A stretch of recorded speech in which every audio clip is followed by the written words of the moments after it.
Après quelques semaines d'absence, je reviens là ce matin avec une nouvelle vidéo de réparation des cartes électroniques. Donc ce matin, nous voulons poursuivre nos travaux de réparation, nos projets de réparation d'alimentation électronique. Donc la panne que nous allons voir ce matin, c'est une panne complexe. C'est-à-dire, elle n'est pas comme les autres pannes que nous avons l'habitude de réparer. Le travail ne sera pas facile parce que j'ai mesuré. Je n'ai pas encore commencé à travailler, mais le travail ne sera pas vraiment facile. Elle sera vraiment difficile, mais nous allons persévérer jusqu'à trouver la solution. Parce que cette carte d'alimentation a arrêté de fonctionner, ne s'allume plus. Et le fusible n'est pas coupé. Je rappelle que le fusible n'est pas coupé. Lorsque je branche, le gros condensateur charge normalement. Tout charge, toutes les choses fonctionnent. Mais rien n'est... Le fusible n'est pas coupé au niveau de la carte. Mais au niveau de la carte, il y a une masse. Il y a une masse au niveau de la carte. Donc, ça a causé beaucoup de dégâts au niveau de la carte. Donc, nous voulons persévérer sur cette réparation et voir comment un technicien doit persévérer jusqu'au bout. Je ne me décourage pas quand je fais une réparation de mes cartes. Tant que je n'ai pas trouvé de solution, tant que je ne suis pas buté au niveau des cartes, je ne peux pas m'arrêter. Donc, je passe jusqu'au bout, jusqu'à trouver la solution avant de m'arrêter. Donc, nous allons voir comment aller jusqu'au bout d'une panne, aller jusqu'au bout d'une réparation et trouver une solution. Parce qu'un technicien n'est pas là toujours pour réparer des pannes faciles, n'est pas là toujours pour réparer des petites pannes, Il faut aussi qu'il rencontre des pannes un peu difficiles. On a réussi à réparer une panne complexe et difficile. Ça nous permet de grandir dans notre métier, ça nous permet de progresser, d'atteindre notre dimension de connaissance. Donc c'est un peu ça. Donc voilà, nous allons commencer la réparation, passer à la pratique. Et s'il y a des questions, vous allez poser après. Donc nous voulons réparer cette alimentation qui a un comportement, elle ne s'allume pas. Comme d'habitude, nous sommes des spécialistes en réparation des alimentations. Donc lorsque je la branche, il y a les petites étincelles qui sortent du niveau des résistances qui sont là. Nous voyons là cette résistance qui a éclaté, cette transistor qui est éclaté. Donc la tension ne sort pas, aucune tension ne sort là. Donc notre but c'est de faire ressortir les tensions qui manquent là, là devant.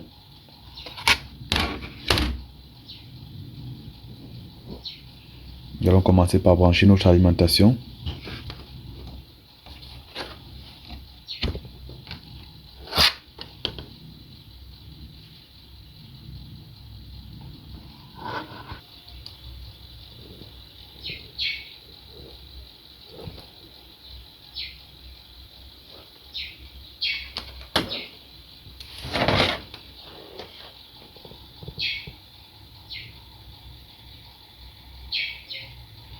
Regardez bien au niveau de la carte. Il y a une résistance qui est en train de... qui fume un peu. Il y a les résistance fusibles là qui sont coupés. Donc, il y a un court-circuit là. Donc le fusible n'est pas coupé, je rappelle bien. Le fusible passe encore.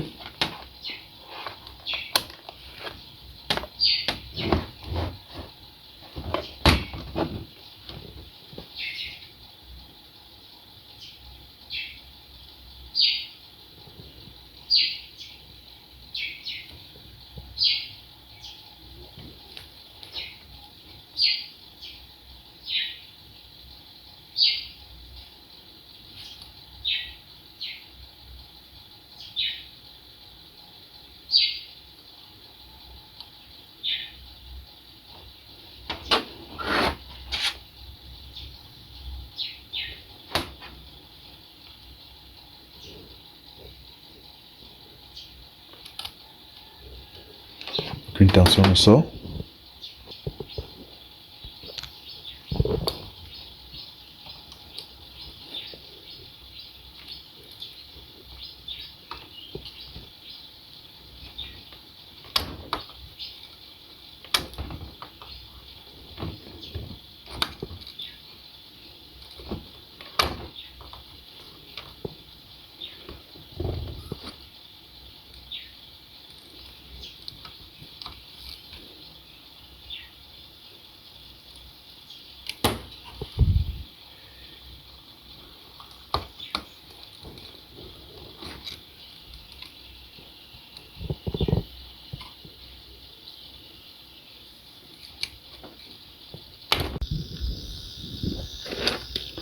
Donc pour démonter, il faudra bien chauffer.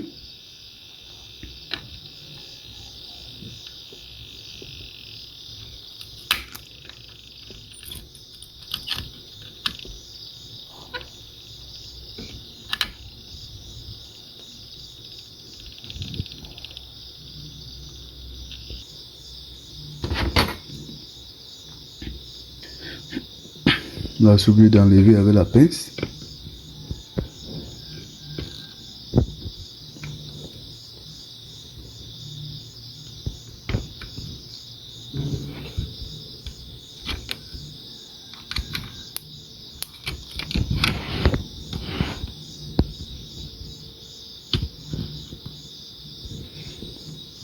Voilà, j'ai enlevé le premier.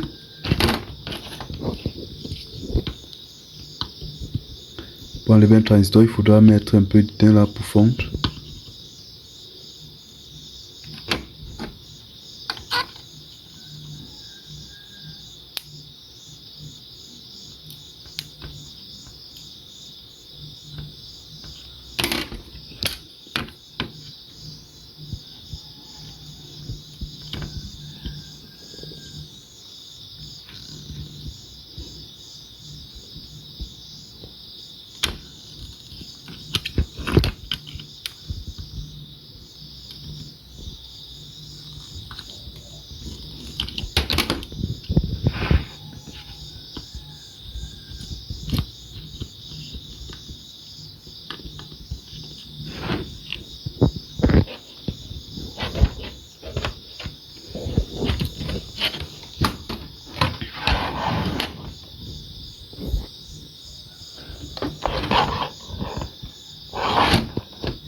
Donc ces deux transistors sont grillés. Nous allons les remplacer.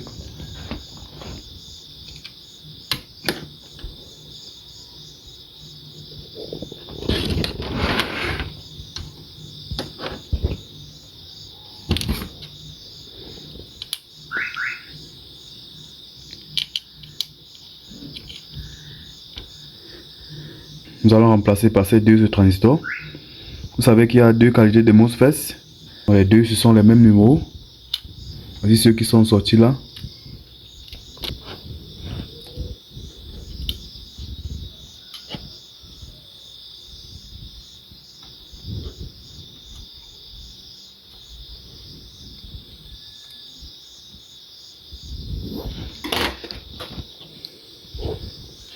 Nous allons maintenant la souder.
Bon, nous avons déjà remplacé nos transistors.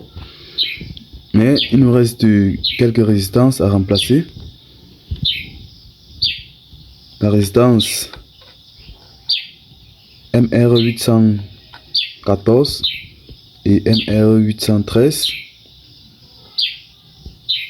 Regardons sur le numéro de cette résistance. Donc ces deux résistances sont coupées. Ces deux là sont coupées. Donc cette première est coupée. Nous voyons là c'est 1000. Et ça là c'est toujours 1000. Donc ça doit être un truc. 1000 si nous mettons la virgule, ça va faire 100 ohms. Donc si on ressent 100 ohms, si c'était 1 kg, on devait mettre 1001. Mais c'est 100 ohms. Donc 100 ohms, 100 ohms. Même chose ici là, 100 ohms, 100 ohms. Pourquoi ces résistances sont coupées? Elle s'est coupée parce que ce transistor était déjà en court-circuit. Et lorsque ce transistor s'est court-circuité, immédiatement ça fait griller cette résistance. Ces résistances pour que ce circuit d'oscillateur soit épargné.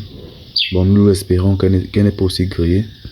Donc nous allons faire avant de lancer pour tester. Donc nous allons remplacer ces résistances. Donc j'ai trouvé celle-ci. J'ai trouvé ces deux que nous allons mettre là. Donc il faut en tout 4 résistances comme ça de 100 ohms. Nous allons les remplacer. Ce sont les résistances imprimées là. Et nous allons mettre les grosses résistances. Ça joue les mêmes rôles. Voilà.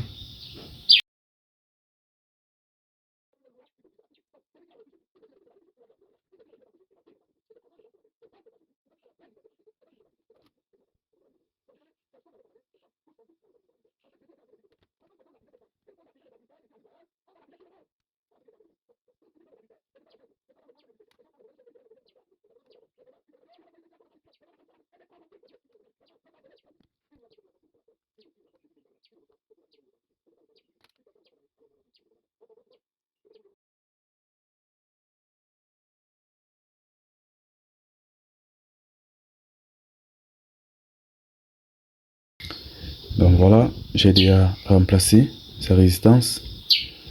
Je vais tester. Donc c'est un peu ça. Donc nous avons remplacé les deux MOSFETs qui étaient grillés. Nous avons remplacé les 4 transistors qui étaient grillés. Nous allons maintenant contrôler aussi cette diode. Cette diode pour voir si cette diode n'est pas aussi grillée.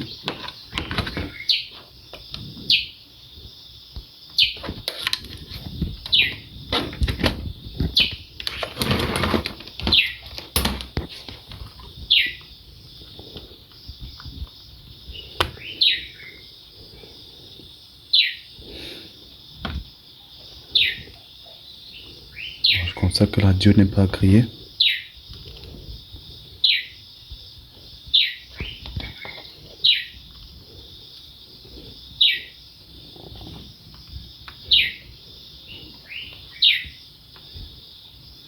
Il y a 100 ohms. 100 ohms.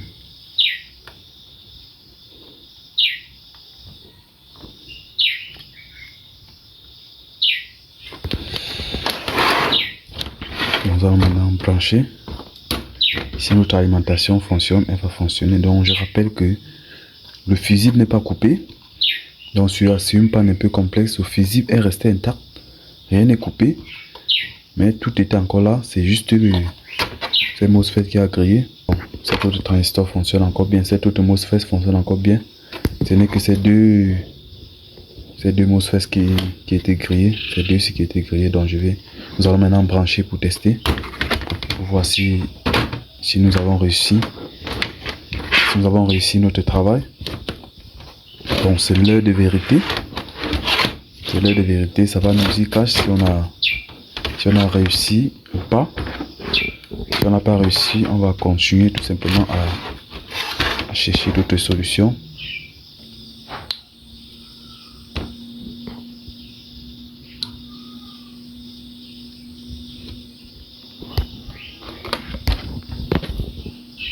Donc j'ai déjà branché.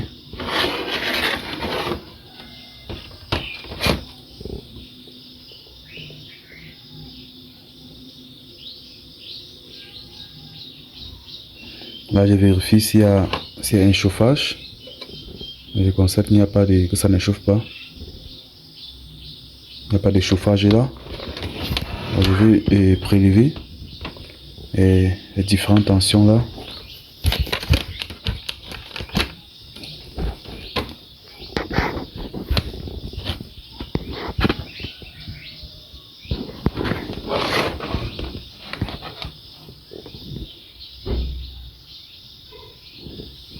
Je mets la masse à ce niveau. Il faut calibrer le multimètre.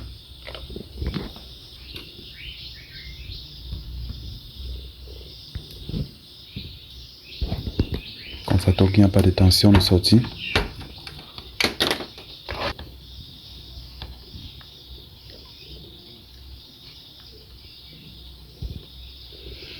À ce niveau, j'ai 250 volts. Donc ça signifie que le gros condensateur charge normalement. Donc je vais mettre la masse là. Nous allons prélever toutes les tensions pour voir si toutes les tensions sont vraiment là.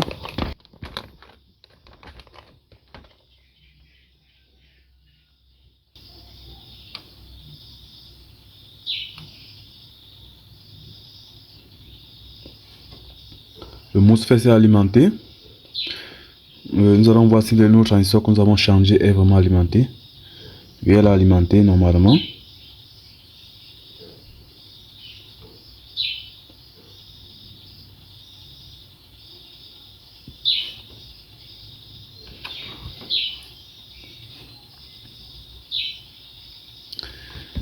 Bon, certainement ce circuit est vraiment gâté. Puisque quand je teste là à la sortie, il n'y a aucune tension qui sort. Là, il doit y avoir une tension de 5 volts à ce niveau. Là, il n'y a pas 5 volts là. Donc, nous allons, pour reconnaître si le circuit est grillé, si ce condensateur ne charge pas, nous avons là ces condensateurs. Nous allons vérifier s'il y a une tension de 12 volts ou de 15 volts là-dessus. Ces petits condensateurs, ces 4 condensateurs doivent charger une tension de 12 volts, de 5 volts ou de 15 volts. S'il n'y a aucune tension, cela va certainement signifier que cet oscillateur est grillé. Il faudra juste le remplacer.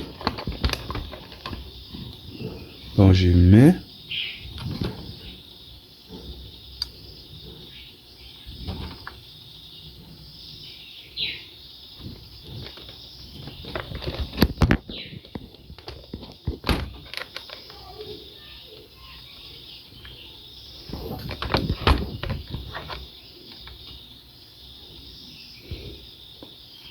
Elle n'est même pas chargée.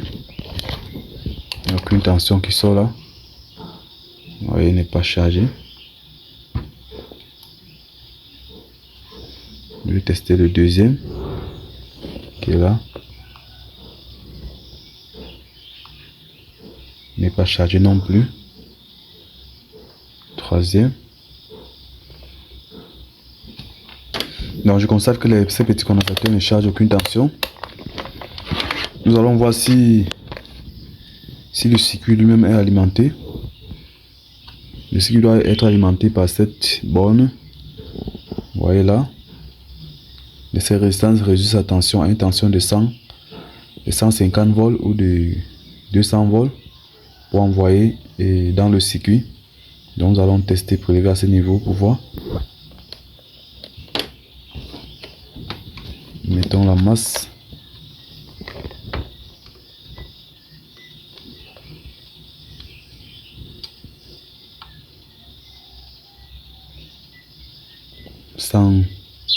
$142.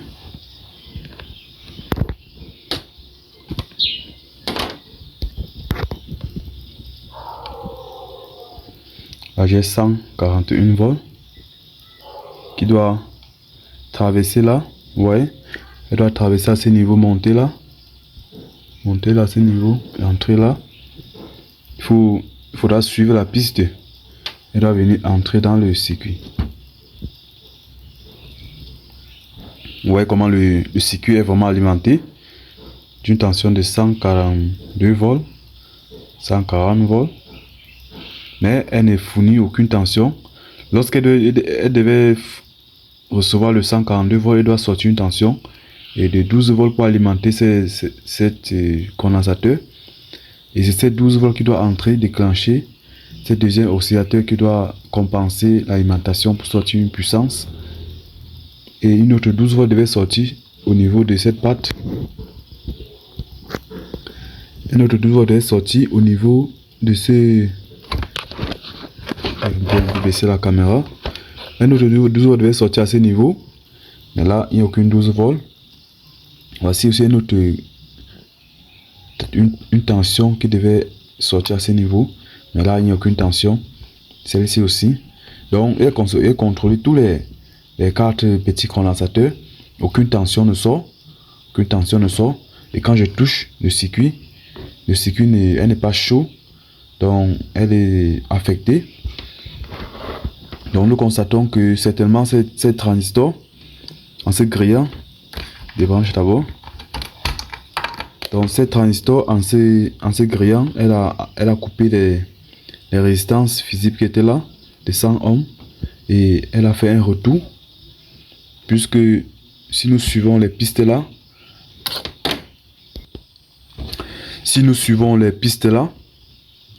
quand nous suivons cette piste, elle entre directement dans le circuit. Vous voyez là, c'est les 2 pistes. Quand elle part là, elle entre directement dans l'oscillateur. Elle vient là, elle passe par ces résistances et elle vient entrer dans le transistor MOSFET. Donc elle a renvoyé certainement, comme elle était en court-circuit, elle a fait le court-circuit, elle a renvoyé une tension là et elle a traversé et elle est venue griller l'oscillateur. Donc nous allons chercher cet oscillateur.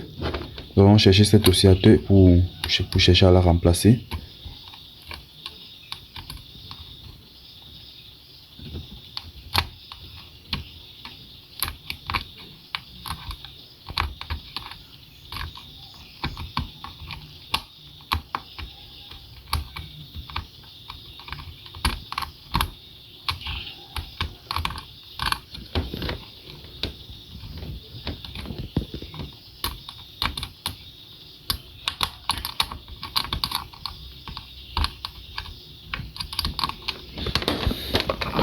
Donc nous allons enlever cet oscillateur. On va la chauffer pour l'enlever. Là, il faudra faire des remarques.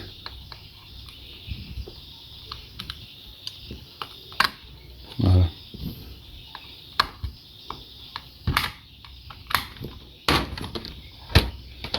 Là, je remarque jusque la tête de ça. Donc, il doit chauffer pour l'enlever.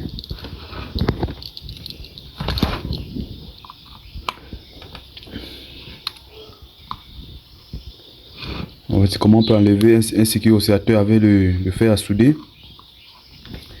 Il faudra remplir de tin tout autour.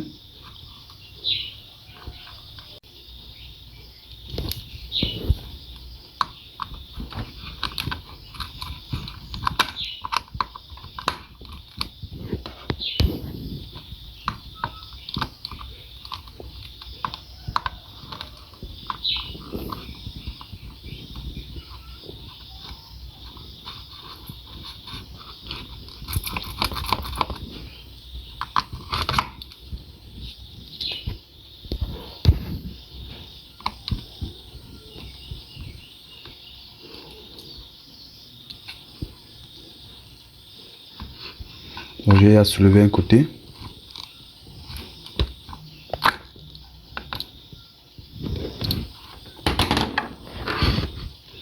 Bon, l'oscillateur est déjà enlevé. On va se nettoyer.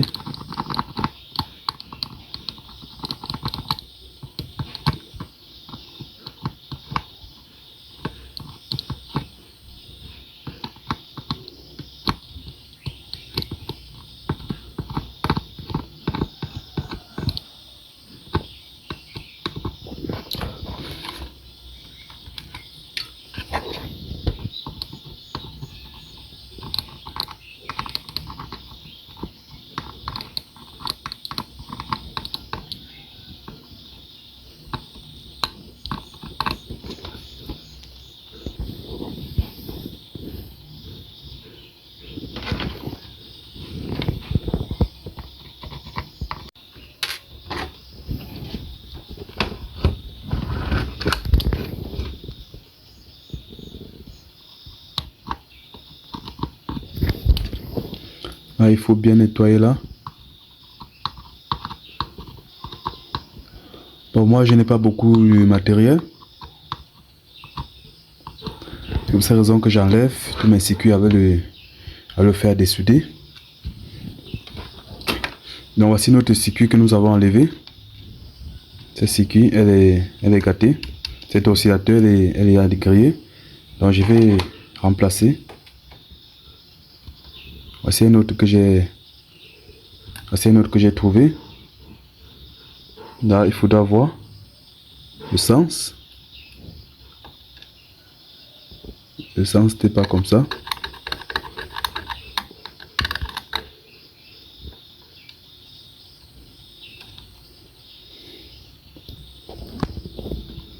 Donc je vais remplacer par celle-ci qui est là.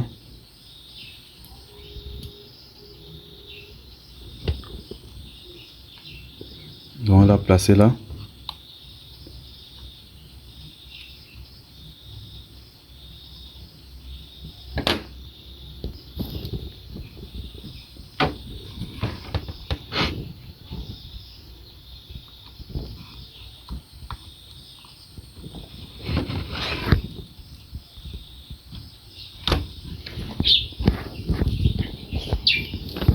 Tout ce que j'ai à faire, c'est de souder maintenant mon circuit.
Après avoir soudé, il faudra vérifier s'il n'y a pas, avec la loupe, il faudra vérifier pour voir si les pattes ne sont pas mélangées.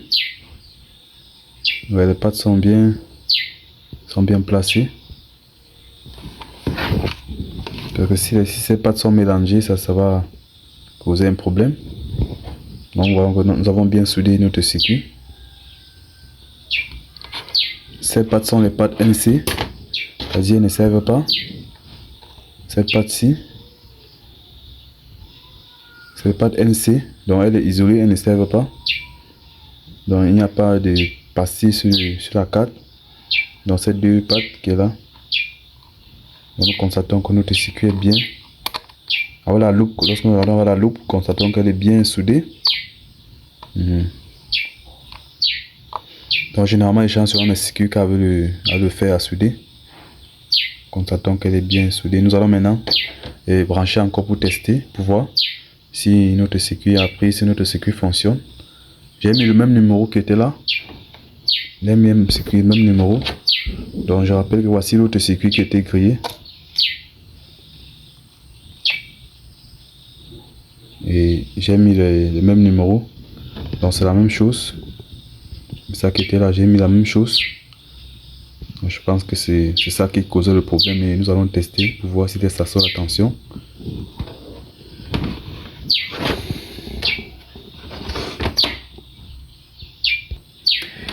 Voilà, c'est encore l'heure de vérité. Nous allons encore brancher pour voir si notre travail a fonctionné. Ce qui me plaît avec l'électronique, c'est que l'électronique de paye cash, elle te dit exactement ce que tu as fait. Là, elle te donne le vrai résultat de ton travail. Donc, il n'y a pas de tâtonnement en électronique. Si un composant ne marche pas, il ne va pas fonctionner. Donc, il n'y a pas d'à peu près, surtout sur les cas d'alimentation et découpage. Donc, nous avons changé le transistor, les deux transistors. Nous avons remplacé ces deux transistors, les 4 résistances qui étaient grillées. Et en plus, nous avons encore remplacé le circuit d'oscillateur qui était grillé. Donc, voilà les choses que nous avons changées sur notre alimentation. Les voilà. Maintenant, nous allons maintenant brancher encore notre alimentation pour tester. Attention. Boum. Non, ça n'a pas grillé.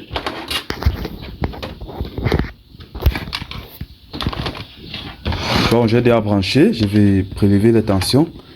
Je vais faire commencer par là. Au niveau de l'alimentation là. Bon, avant, il n'y avait aucune tension sur cette borne de... il n'y avait aucune tension là, sur cette condensateur. Voilà, vous voyez une différence. Là, j'ai déjà une tension de 15 volts qui sort là. C'est un bon résultat. Là, j'ai un 15 volts qui sort au niveau de ce condensateur.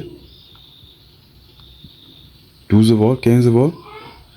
Waouh, notre travail a fonctionné. Je me réjouis déjà. 15 volts. Nous pouvons être fiers de notre travail. Nous partons maintenant à la sortie. Oh, non, 13 volts. Voilà, notre travail a fonctionné. Nous avons la 13 volts. Et 13 volts. Donc nous pouvons nous réjouir que notre travail, nous avons fini.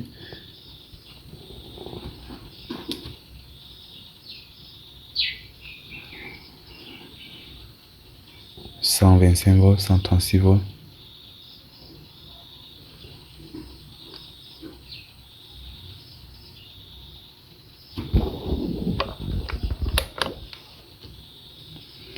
Bon, celles-ci, ce sont les...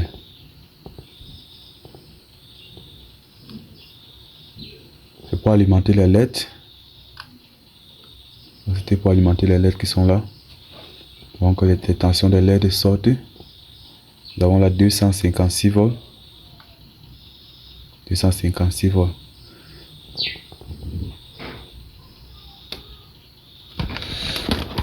Donc les amis, voilà comment nous avons procédé pour réparer notre alimentation. Donc cette alimentation, c'est une alimentation Samsung.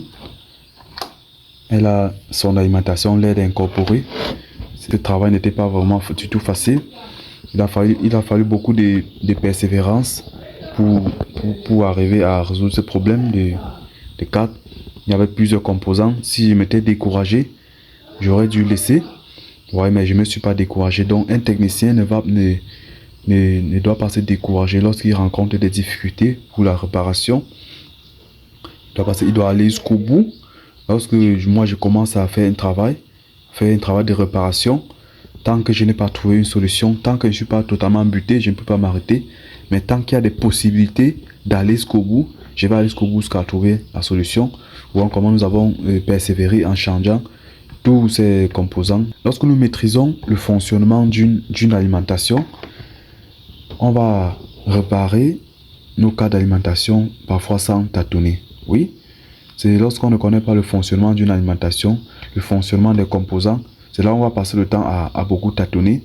Mais lorsque nous maîtrisons le fonctionnement de chaque pièce, pour savoir que si telle pièce ne fonctionne pas comme ça, si telle pièce ne fournit pas telle tension, cela veut dire qu'il y a un problème à ce niveau et on va toucher exactement là où il faut toucher.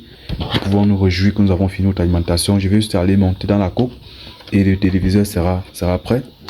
Donc merci les amis d'avoir regardé cette vidéo et n'oublie pas de t'abonner pour les prochains tutoriels de réparation des cartes électroniques. Une autre carte Smart, nous allons voir son fonctionnement et la réparer aussi. Donc très bientôt les amis pour une nouvelle vidéo. Et surtout n'oublie pas de m'encourager. Si cette vidéo t'a plu, tu peux m'encourager et laisser un commentaire en bas. Nous allons répondre ou des questions. Je vais répondre aussi aux questions. À très bientôt.